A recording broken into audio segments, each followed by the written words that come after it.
hermanos, como hemos leído en este texto, no es el texto que vamos nosotros a ahondar, pero nos dice firmemente que la palabra del Señor es una espada que penetra hasta lo más profundo. Nosotros hemos leído en este texto también de los capítulos 1 al 11, de los versículos 1 al 11, algo que está hablando del reposo del pueblo de Dios. Habla de David, habla de Josué, habla de algunas cosas que simplemente quiero mencionar tres aspectos o tres asuntos acerca de esa porción tan grande, ya que necesitamos como contexto para poder acercarnos al versículo 13, que es el que ahondaremos. Entonces, este texto que hemos leído tiene una inmensa cantidad de detalles, y evidentemente sería necesaria una o más predicaciones para nosotros poder analizarlos a detenimiento. Pero nosotros realmente queremos ahondar en el versículo 3, así que permítanme hacer esta pequeña descripción de todo lo que hemos en los versículos anteriores para que formen y nos ayuden a tener un contexto acerca de lo que nosotros vamos a estudiar y ver en su palabra en el día de hoy acerca de la omnisciencia de nuestro Dios.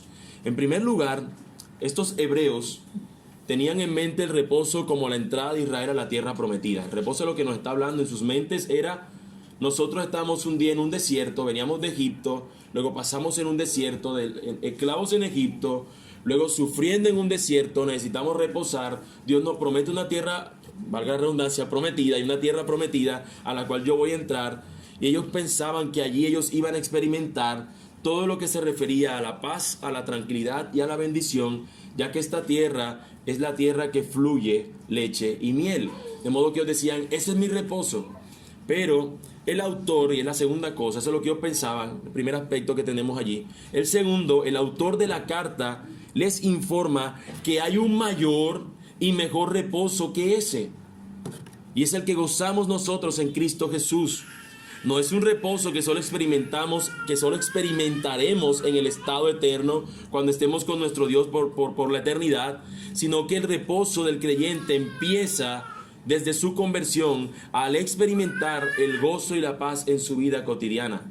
Hablamos del gozo y de la paz de ser liberados de nuestra esclavitud al pecado. Allí empieza nuestro reposo.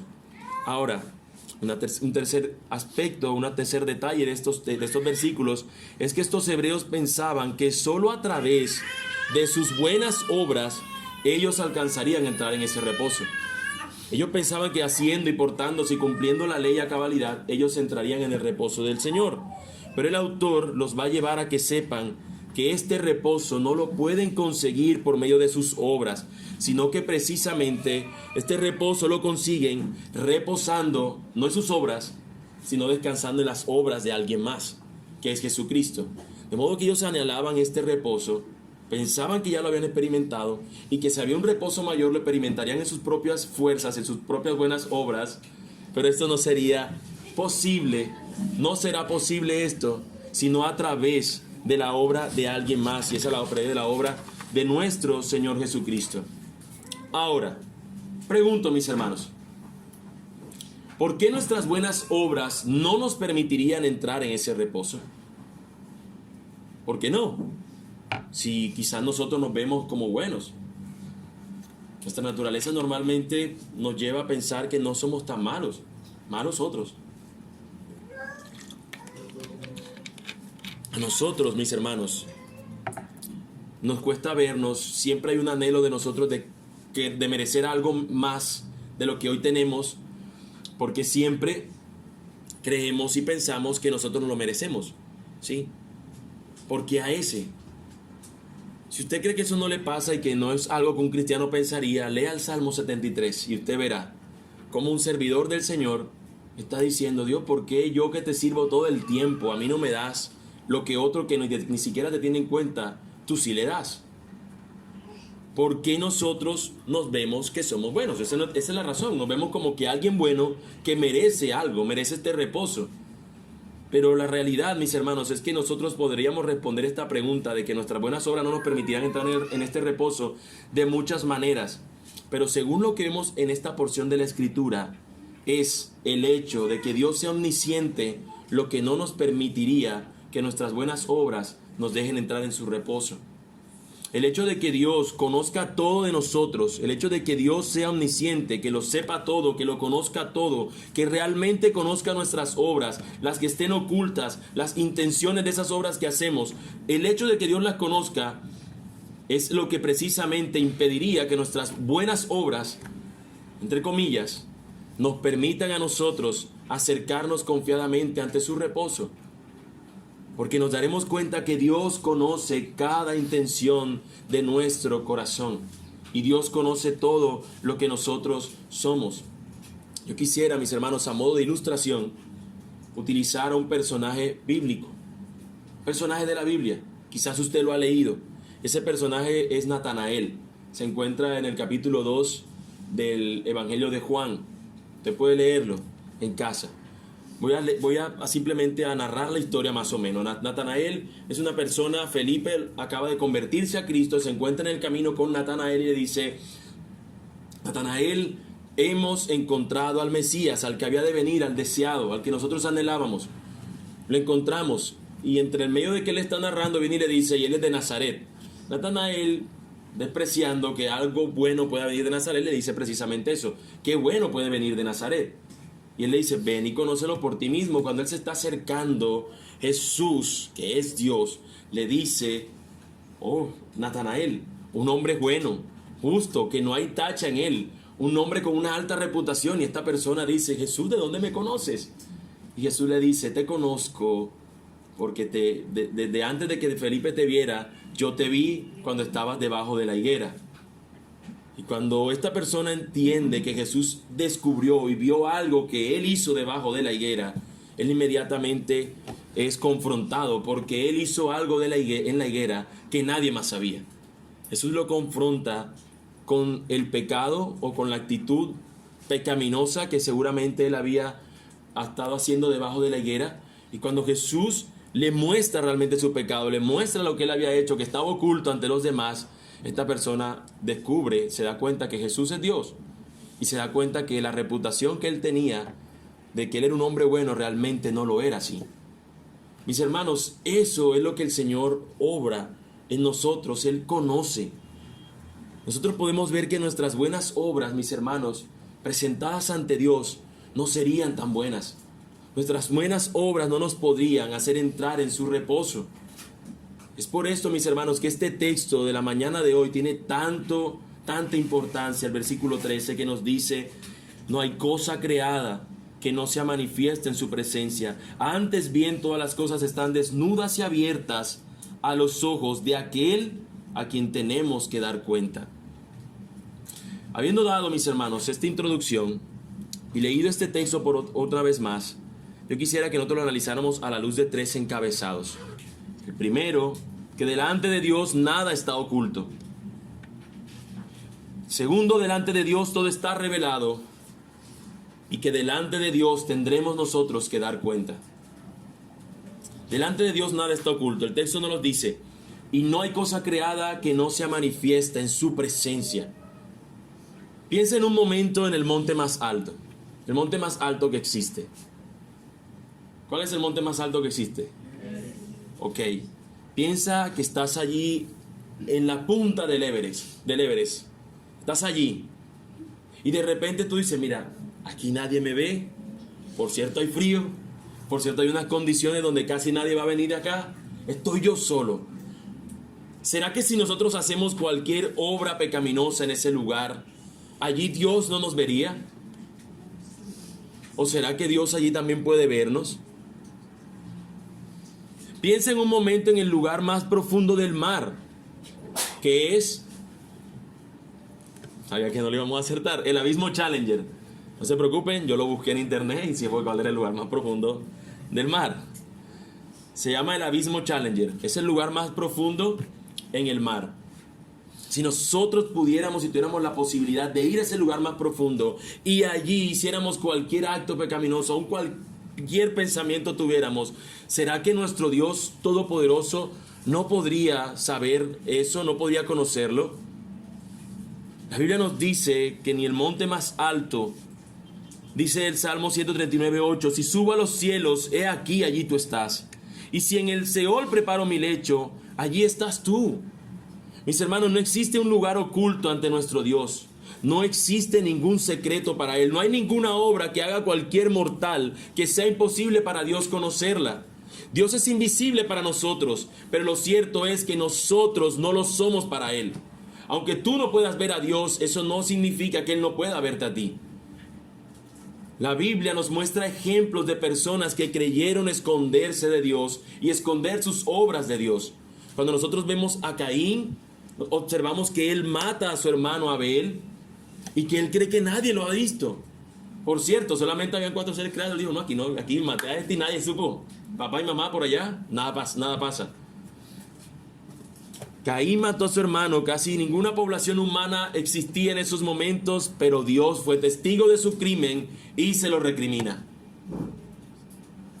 Acán, quien por un lingote de oro se robó cuando el pueblo entró a la ciudad de Jericó, él toma un lingote, él toma una posesión, un manto, lo guarda así, nadie lo vio. Sin embargo, el Señor no dejó pasar por alto ese pecado y por ese pecado se condenó el pueblo en la siguiente batalla.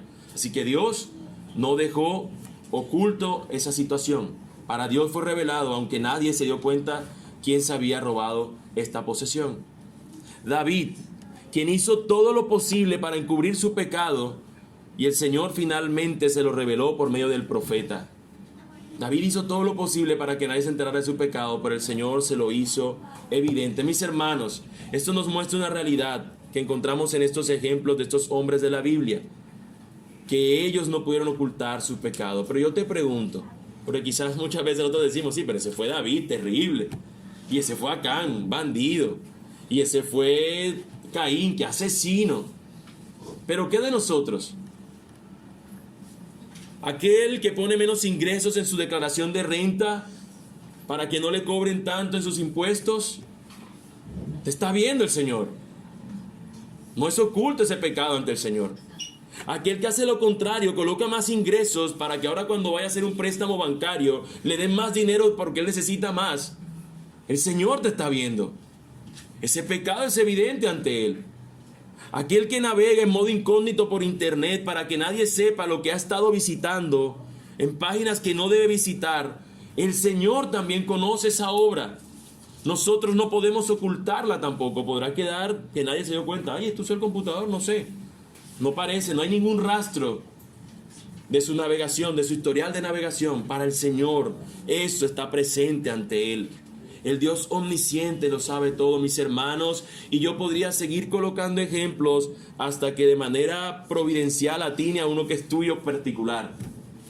Pero eso no tiene sentido ya, porque ya he probado o he tratado de mostrar que el Señor conoce todo, aún con algunas situaciones particulares que quizás algunos sí las están viviendo. La realidad, mis hermanos, es que lo que tú y yo hemos hecho en secreto, para Dios está revelado.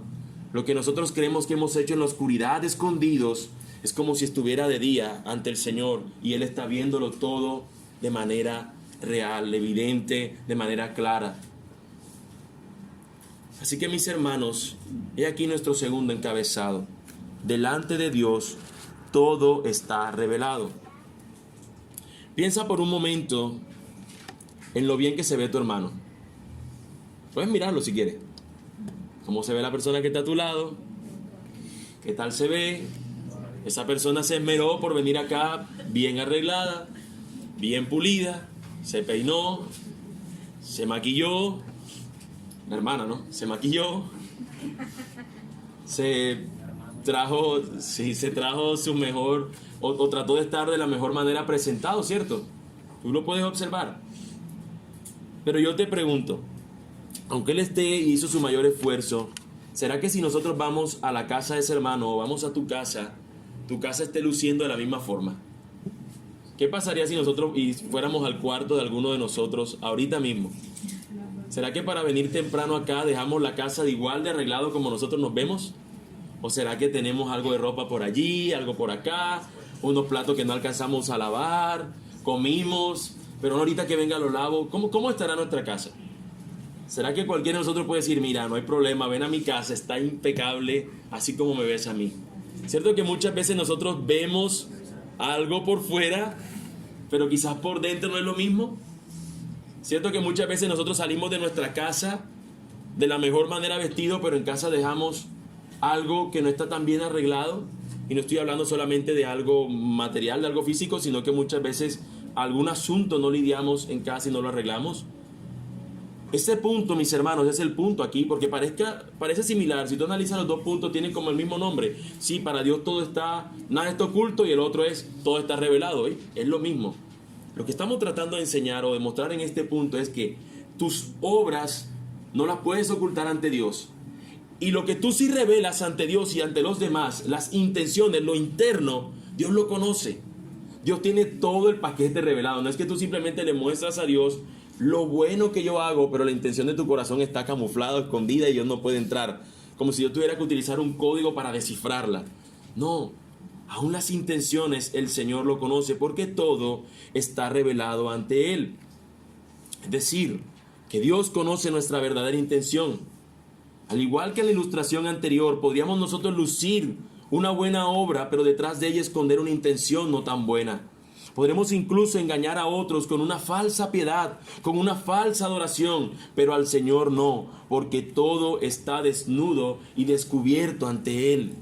Los fariseos eran especialistas en esto. Ellos guardaban la ley, fingían siempre que eran más piadosos que el resto de las demás personas, del resto de los demás israelitas. Ellos se caracterizaban por una falsedad en sus vidas, mostraban públicamente ser santos, pero por dentro eran hombres altamente corrompidos. De hecho, el Señor Jesús ha de llamarle a estas personas sepulcros blanqueados. Recuerden por qué el Señor los llama así. Cuando usted ve una tumba, usted ve por fuera que se esmeran los familiares de esta persona. Bueno, algunos, no todos, pero tienden a tenerla bien arreglada, se ve bien bonita por fuera, se colocan flores, se colocan lo que están pues en una lápida, la arreglan allí bien, hacen todas estas cosas bien, por dentro, por fuera se ve bien, pero por dentro ¿qué hay? Un muerto, un cadáver que se está pudriendo. Y eso eran estas personas, así lo llama Jesús. Son sepulcros blanqueados, por fuera impecables, por dentro un cadáver que se está pudriendo. Mis hermanos, el Señor conoce la posible podredumbre que hay en nuestras obras. Podríamos nosotros estar aquí luciendo, eres el Dios que adoramos, todopoderoso, soberano, pero por dentro estoy diciendo, el recibo de la luz no lo he pagado, o algo así. Estamos pensando en cualquier otra cosa, por colocar simplemente un ejemplo tan particular. Señor conoce nuestra verdadera obra, podemos estar aquí con los brazos levantados, pero por dentro no confiar en el Señor. O podríamos estar nosotros mostrando que somos realmente una persona responsable, pero por dentro no está nosotros siendo responsable porque es el Señor quien se merece mi responsabilidad, sino porque sé que de esa manera pudiera yo, no sé, que me vean como un hermano bueno, como un hermano santo. Mis hermanos, no pensemos que nosotros no podríamos ser como estos hombres, como estos fariseos. Nosotros muchas veces hemos actuado así. Nos hemos mostrado tan santos, pero la verdadera intención el Señor sí la tiene clara, está ante Él claro. Nosotros podríamos ocultarlo, como cuando nosotros vemos que hay personas que se afanan en esconder ciertas cosas hasta que viene ese que interviene, aquel que fiscaliza, aquel interventor y revisa y dice, espérate, esto no casa aquí. Parecería como que al Señor nosotros podemos esconderle por diversas cosas como un laberinto se tratara, pero lo cierto es que no podemos hacerlo. Todo está revelado ante Él. De hecho, el Proverbios 15:11 nos dice, el Seol y el Abadón están delante del Señor, cuanto más los corazones de los hombres. Permítame utilizar una versión diferente que nos ayuda a entenderlo quizás un poco mejor. Dice la Nueva Traducción Viviente, ni la muerte ni la destrucción ocultan secretos al Señor, mucho menos el corazón humano. O sea, si aún la muerte, si aún la destrucción, si aún el Seol no pueden ocultarle nada a Dios, utilizando esta figura el autor dice, ¿cuánto un corazón de un hombre puede ocultarle a Dios algo? ¿Quién de nosotros puede decir, le gané a Dios la partida? Pulsé con el Señor y fui yo el vencedor. ¿Quién puede decir eso? ¿Quién puede decir, pequé y encubrí mi pecado y el Señor ni se dio cuenta. ¿Quién puede decirlo? Ningún hombre. Al contrario, como dice David, mientras callé mi pecado, mientras lo confesé, sentía que mis huesos se secaban. Cuando él pudo revelarlos ante el Señor, que el Señor ya lo conocía, pero cuando él llevó lo que le estaba afectando ante el Señor le perdonó. No podemos ocultarle nada a nuestro Señor. Mi hermano, no existe ninguna intención en nuestro corazón que el Señor desconozca. Él es omnisciente, Él todo lo sabe. Y lo cierto es, mis hermanos, que todo eso que hemos dicho, lo que el Señor conoce, tus obras, las intenciones de tus obras que Él conoce, tú y yo tendremos que presentarnos ante Él y le tendremos que dar cuenta de cada una de esas obras. Dice el versículo en la parte final: antes bien todas las cosas están desnudas, abiertas a los ojos de aquel a quien tenemos que dar cuenta. Yo te pregunto, si presentamos nuestras obras, las ocultas que Él conoce y las que hacemos públicas que Él conoce nuestras verdaderas intenciones, yo te pregunto, ¿cuál sería el veredicto que el Señor declararía acerca de nosotros? ¿Cómo seríamos hallados? ¿Culpables o inocentes? Seríamos hallados culpables. De hecho, no existe una razón alguna para que nosotros alcancemos ese reposo del que hemos venido hablando. Nuestras obras no nos darían razón alguna para que el Señor hiciera un aplauso y dijera, bien. No es como que yo hubiese hecho una pirueta en una cosa olímpica, mi vida fuera como una pista atlética y al final del camino el Señor dice, hiciste récord mundial. Tal vez nuestro récord mundial sería como de horas de pecado. El Señor, considerando nuestras obras, si dependiera de esas obras nuestras, nosotros evidentemente no podríamos salvarnos. Presentándonos ante Él, seríamos hallados culpables, merecedores de esa condena. Eso es precisamente lo que el autor quiere expresar en estas palabras. ¿Ustedes creen que van a reposar en el Señor por sus buenas obras? No es así, porque todo es evidente ante el Señor, porque algún día tendrán que dar cuentas ante Él y no serán hallados inocentes. Dios lo conoce todo, mis hermanos, pero allí está la grandiosa promesa. Nuestras obras no nos permitirían entrar en el reposo, ya que el Dios omnisciente las conoce y sabe que hay pecado en ellas. Más bien, mis hermanos, no deben ser nuestras obras las que nos deben dar confianza, sino las obras de aquel en las que dice el texto de quien realmente no se halló pecado. Versículo 14 y 15, por tanto, dándote cuenta tú de esto, mi hermano, por tanto, teniendo un gran sumo sacerdote que traspasó los cielos, Jesús, el Hijo de Dios, retengamos nuestra profesión. ¿Por qué? Porque no tenemos un sumo sacerdote que no pueda compadecerse de nuestras debilidades. ¿Por qué? Porque Él fue tentado en todo, como nosotros, pero sin pecado. Todas las obras de Jesús fueron expuestas en la cruz del Calvario y todas sus obras fueron perfectas. Por eso su sacrificio tiene sentido. En cambio, Él carga ahora nuestras obras de maldad, de iniquidad. Él toma nuestro lugar. Nosotros lo hemos cantado muchas veces. Un glorioso intercambio hizo Él. Y por esa obra es que nosotros podemos decir que nosotros podemos entrar en el reposo del Señor. El versículo 15 nos da esa seguridad, mis hermanos. El versículo 16, nos dice: acerquémonos pues confiadamente al trono de la gracia para alcanzar misericordia y hallar gracia para el oportuno socorro. Piénsalo, mis hermanos, si dependiera de tus obras no tendrías posibilidad alguno de entrar en el reposo, porque el Dios omnisciente todo lo conoce de ti, absolutamente todo. Si dependiera de nuestras obras no habría manera de nosotros poder salir vencedores o victoriosos. Pero en cambio, Él conoce la obra de Cristo, que fue perfecta. Su sacrificio fue perfecto, fue aceptado tal cual es. Al final del tiempo, en su momento final, Él dice: tetelestai, consumado es. Aquí está mi obra perfecta. Viví la vida recta que estos pecadores tenían que vivir. Ahora yo tomo el lugar por ellos. Y nosotros, si nos acercamos confiadamente porque hemos creído en Cristo, podemos saber que si en el tiempo final nos presentamos ante Él, hallaremos gracia, la misma gracia que nos ha salvado. De modo que, mis hermanos, tú y yo debemos descansar en esta verdad, que si tú estás en Cristo Jesús, ya no hay condenación, como nos dice la palabra. Ya no hay ninguna condenación para aquellos que están en Cristo Jesús.